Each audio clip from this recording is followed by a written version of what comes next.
Արդարև, դուք լսած կլինեք հրեության մեջ իմ երբեմնի ընթացքի մասին, թե ինչպիսի դաժանությամբ էի հալածում Աստծու եկեղեցին և տակնու վրա անում այն։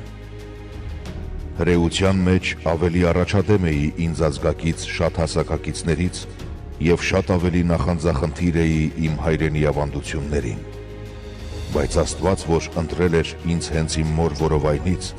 և կոչել իր շնորհի միջոցով, երբ կամեցավ հայտնել իր որդուն իմ միջոցով, որպեսզի քարոզեմ նրան հեթանոսների մեջ, ես անմիջապես որևէ մեկի չտեղեկացրի,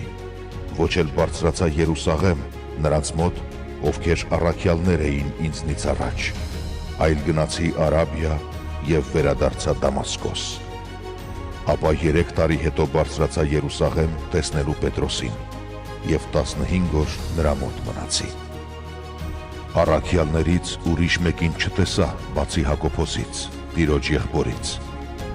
Եվ ինչ գրում եմ ձեզ, ահա Աստծու առաջ եմ ասում, որ չեմ ստում։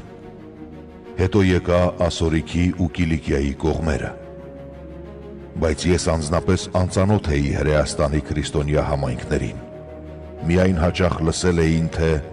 նա, ով այն ժամանակ հալածում էր մեզ,